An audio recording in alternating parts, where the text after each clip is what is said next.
Hello dear students, आज आप सभी के लिए मैं नरेशन के मिक्स्ड सेंटेंसेस को लेकर आप सभी के लिए उपस्थित हूँ। इसके पहले आपने नरेशन, रिपोर्टिंग या स्पीच से संबंधित जितने भी रूल्स थे उनसे रिलेटेड वीडियोस और उनके एग्जाम्पल्स को समझने का प्रयास किया। आप सभी सारे वीडियोस को बार बार देखें ताकि आपका कॉन्सेप्ट क्लियर हो सके। यहाँ मैं आप सभी को एक बात निश्चित तौर पे बता दूं कि ये ग्रामर का पोर्शन जिसे आप नरेशन के रूप में, रिपोर्टिंग या स्पीच के रूप में पढ़े, इसे डायरेक्ट और इनडायरेक्ट के रूप में देखे, ये केवल सामान्य परीक्षाओं तक ही सीमित नहीं। यह अंग्रेजी ग्रामर का एक महत्वपूर्ण पार्ट है। आप जीवन में जब भी कभी कॉम्पिटिटिव एग्जाम्स में बैठेंगे तो उसमें इससे रिलेटेड क्वेश्चन पूछे जाएंगे। दूसरी तरफ आप इसे इस तरह भी समझ सकते हैं कि यह एक ऐसा पार्ट है जो सेंटेंस बनाने में आपकी मदद करता है। आप यदि अंग्रेजी को सीखना चाहते हैं, उसके वाक्यों को समझना चाहते हैं, तो आपको इन सभी चीजों को, नरेशन के सारे नियमों को बखूबी समझना चाहिए और उनको हल भी करने का प्रयास करना चाहिए। आइए हम सभी यहाँ मिक्स सेंटेंस को देखते हैं। ये स्पेशली इंटरमीडिएट के एग्जामिनेशन में, लगभग सभी बोर्ड के एग्जामिनेशंस में ये इस तरह के क्वेश्चंस आते हैं जिसमें मिक्स सेंटेंस होते हैं। अभी आपने पिछले नरेशन की वीडियोस में एक एक सेंटेंस को सेपरेटली देखा कि कैसे किस सेंटेंस में रिपोर्टिंग वर्ब या रिपोर्टेड स्पीच को चेंज करते हैं। लेकिन अब आप यहाँ पर एक एक्सरसाइज, एक एग्जांपल मैं लेकर यहाँ पर आया हूँ जिसके माध्यम से मैं दिखाऊंगा कि किसी भी सेंटेंस में केवल एक ही रिपोर्टिंग वर्ब हो और रिपोर्टेड स्पीच में अलग अलग तरह के सेंटेंसेज हो, तो उनको मिक्स करते समय हमें किन किन बातों का ध्यान देना चाहिए। आइए आप सभी को ले चलते हैं। यहाँ मैंने मिक्स्ड, मिश्रित वाक्यों को, असर्टेड, मिश्रित वाक्यों को, अभी डायलॉग का मैं एक्सरसाइज आगे दूंगा। ये पहले मिक्स सेंटेंस को आप यहाँ देखें कि नरेशन करते समय हमें किन किन बातों का ध्यान देना चाहिए।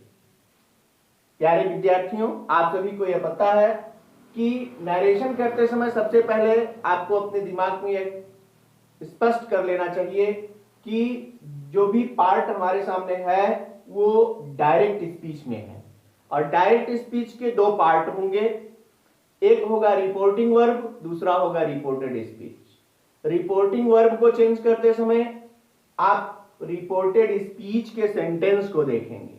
जितनी बार रिपोर्टेड स्पीच का सेंटेंस बदलेगा उतनी बार रिपोर्टिंग वर्ब में चेंजिंग होगी। यह भी आपको पता है कि रिपोर्टिंग वर्ब को चेंज करते समय दो चीजों को बदलना है।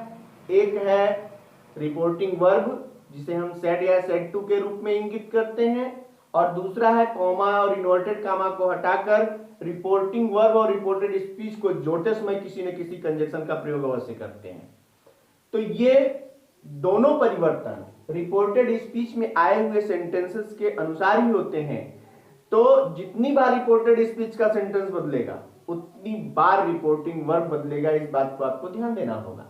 रूल्स आप पीछे की वीडियोस में जरूर स्पष्ट कर लें कि किस सेंटेंस में किस तरह के परिवर्तन होते हैं। फिलहाल मैं यहाँ कुछ सेंटेंसेस के एग्जांपल्स को यहाँ पर हल करते समय बताऊंगा, आप समझें। जैसे सबसे पहले मैं क्लियर करता हूं कि इसमें ये पार्ट जो है रिपोर्टिंग वर्ब है। पहले इसको पूरा पढ़ लें। The angry teacher said to the boy, why have you again disturb the class in this way? Question mark. The sentence is finished here. Next sentence, I have told you before that you should be silent when I am speaking. Again, the sentence is completed. Next sentence, leave the room and do not return again today. आप इसे समझे कि एक नाराज शिक्षक ने लड़के से कहा कि तुमने इस तरह से कक्षा को दोबारा डिस्टर्ब क्यों किया? मैंने तुम्हें पहले ही बता दिया है कि तुम्हें चुप रहना चाहिए जब मैं बोल रहा हूं। Leave the room and do not return again today. कमरे को छोड़ दो और दोबारा आज वापस मत आना। ऐसा ये नरेट किया गया टीचर के द्वारा। किसको? टीचर ने किससे कहा? बॉय से कहा। सब्जेक्ट है टीचर, ऑब्जेक्ट है बॉय। सेड टू को बदलना है। इन सारे सेंटेंसेस को मिक्स करके लिखना है। जितनी बार सेंटेंसेस बदलेगा उतनी बार सेड टू और कॉमा इन्वर्टेड कॉमा के अनुसार कंजक्शन का प्रयोग किया जाएगा, और हर बार सेंटेंस बदलेगा तो हर बार रूल बदलेगा। हल करते हैं इसको, कैसे करेंगे? तो सबसे पहले आप रिपोर्टिंग वर्ब को लेंगे तो होगा द एंग्री टीचर।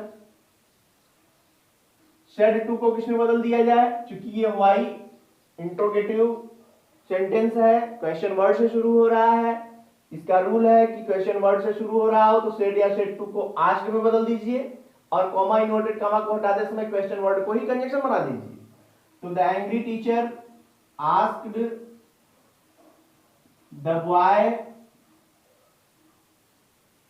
ये कंजक्शन इसको बनाइए। कंजक्शन के लिए बताया गया है कि जब क्वेश्चन वर्ड कंजक्शन बनता है तो ये क्वेश्चन वर्ड के तुरंत बाद हेल्पिंग वर्ब नहीं बल्कि सब्जेक्ट को लिया जाता है। ये है यू सेकंड पर्सन का प्रोनाउन भी आया।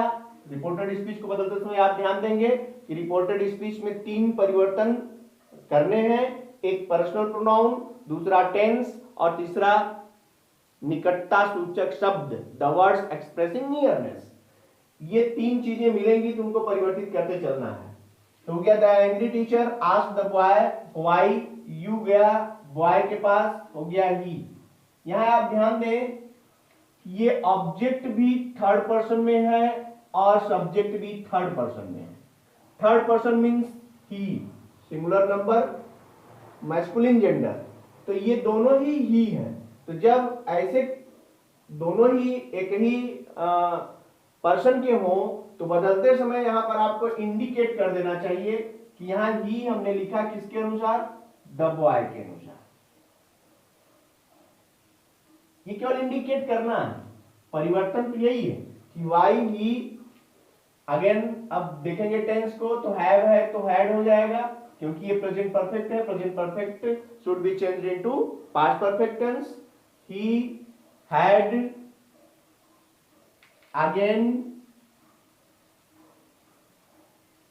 disturbed the class in that way। this को that में, that way फुल स्टॉप नहीं करेंगे यहां क्योंकि मिक्स करना है। अब यहां रुक जाते हैं इसलिए क्योंकि यहां पर सेंटेंस चेंज हो गया। सेंटेंस चेंज हुआ तो आप ये ध्यान देंगे कि रिपोर्टिंग वर्ब को अगेन चेंज करना पड़ेगा। अभी सेंटेंस के अनुसार चेंज करना पड़ेगा। ये एसरेटिव सेंटेंस है तो एसरेटिव सेंटेंस के अनुसार सेड टू को टोल्ड में। यहां आप जो है देख सकते हैं कि उसने टीचर ने कहा the I have told you before that you should be silent when I am speaking.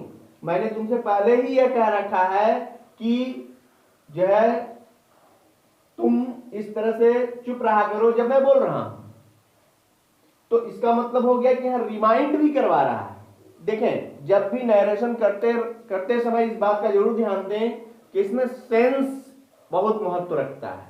Sense के अनुसार रिपोर्टिंग वर्ब या वर्ब का प्रयोग करके सेंस को क्लियर करना जरूरी होता है। इसलिए यहां पर इसको भी ध्यान दें कि यहां एक ये सेंटेंस जो है वो स्पष्ट कर रहा है कि यहां उसे रिमाइंड करवाया गया, लड़के को रिमाइंड करवाया गया कि तुम्हें याद दिला रहा हूं कि तुम्हें इस तरह से बताया गया है कि तुम्हें शांत रहना चाहिए। तो ये एक रिमाइंड, एक शब्द आ रहा है रिमाइंड करना। तो यहां आप जोड़ते समय कंजक्शन एक अपनी तरफ से लेंगे एंड, क्योंकि 2 सेंटेंस को जोड़ रहे हैं।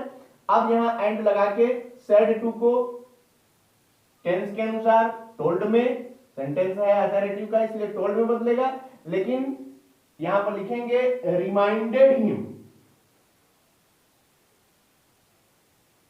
यदि आपको ये अटपटा लग रहा हो तो यहां पर रिमाइंडेड की जगह यदि आप रिमाइंडेड नहीं लिखेंगे तो थोड़ा सेंस कॉमन होगा, लेकिन यहां पर तब आप टोल्ड का प्रयोग कर देंगे और रिमाइंडेड लगा देने से इसका सेंस ज्यादा स्पष्ट होगा, इसलिए रिमाइंडेड हिम। अब ये कहते हुए तो एक सेंटेंस लेंगे, वाइल फ्रेज लेंगे, वाइल सेइंग दैट, यह कहते हुए उसे याद दिलाया कि, अब यहां पर ले लीजिए एसरेटिव को, दैट इसलिए लिया क्योंकि एसरेटिव सेंटेंस में है, आई फर्स्ट पर्सन का प्रोनाउन टीचर के पास जाएगा तो हो गया ही, लेकिन यहां आप इसको लेंगे टीचर, यानी ये टीचर के अनुसार ही है, तो that he had told you जो है सेकेंड पर्सन का प्रोनाउन ऑब्जेक्ट है, बॉय के पास गया, हिम इसे बॉय के अनुसार बदल दिया गया है इसलिए बॉय लिखिए, told him before that you मिल गया। फिर जहां जहां पर्सनल प्रोनाउन मिलेगा, टेंस मिलेगा और निकटता सूचक शब्द मिलेंगे उनको चेंज करते चलना है। यू फिर सेकेंड पर्सन का प्रोनाउन यहां सब्जेक्ट के रूप में है, ये जाएगा सेकेंड पर्सन का प्रोनाउन ऑब्जेक्ट के पास, सब्जेक्ट है ही, that he should already past tense में होता है तो शुड का शुड ही रह जाता है क्योंकि ये सेल का पास्ट टेंस शुड है, he should be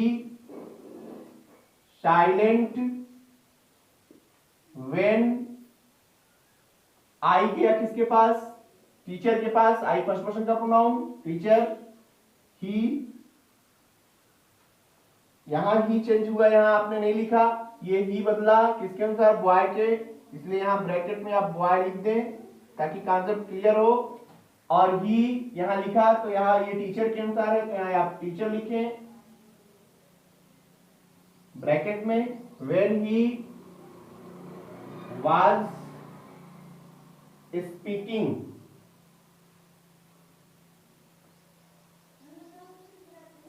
अगेन यहां अब सेंटेंस अगेन चेंज हो रहा है तो फिर आप यहां रुक जाएंगे और यहां फिर आप एंड लेंगे क्योंकि आप जोड़ने जा रहे हैं सेंटेंस को, और इसको लिखने से पहले आप रिपोर्टिंग वर्ब को चेंज करेंगे। यहां जो है कहा, शिक्षक ने कहा कि leave the room and do not return again today, तो एंड ऑर्डर्ड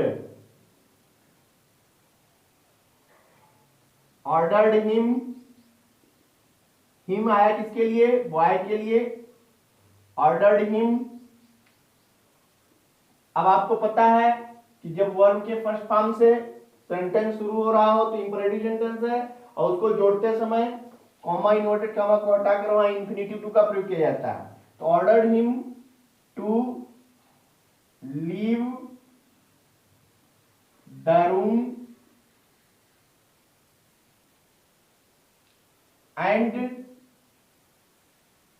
यहां आप ध्यान दें जब डू नॉट का प्रयोग होता है तो ये नॉट टू में चेंज हो जाता है। नेगेटिव सेंटेंस में आपने देखा होगा कि नॉट टू का प्रयोग कर दिया जाता है, या डू नॉट को हटाकर फिर हमें एक अलग से क्रिया लेनी होगी। डू नॉट का मतलब हो गया मना करना यानी फॉरवर्ड, तो आप फॉरवर्ड भी लगा सकते हैं या डायरेक्ट नॉट, डू नॉट को हटाकर यहां आप नॉट टू का प्रयोग करेंगे, not to return again today, today को दैट डे। ये आपके सामने ये क्वेश्चन और ये आंसर है, आप चाहें तो इसका एक स्क्रीनशॉट आप अपने पास रखें, इसको बार बार देखें और समझें कहां पर किस शब्द को किस तरह से किसके अनुसार बदला जा रहा है, तो आपका कॉन्सेप्ट ज्यादा क्लियर होगा और इसी तरह के मिक्स्ड सेंटेंसेस को आप आसानी से हल कर पाएंगे। इन सारे नियमों को आप बार बार दिमाग में रिवीजन करिए और एक्सरसाइजेस को हल करिए, उसके बाद आपका कॉन्सेप्ट ज्यादा क्लियर होगा। अब मैं आप सभी के लिए अगली वीडियो डायलॉग से रिलेटेड लेकर आ रहा हूं, डायलॉग पर एक क्वेश्चन लेकर के उसको आपके समक्ष सॉल्व करूंगा, आप उसे समझें और देखें। तब तक के लिए आप अपने एक्सरसाइज में व्यस्त रहें। Best of luck.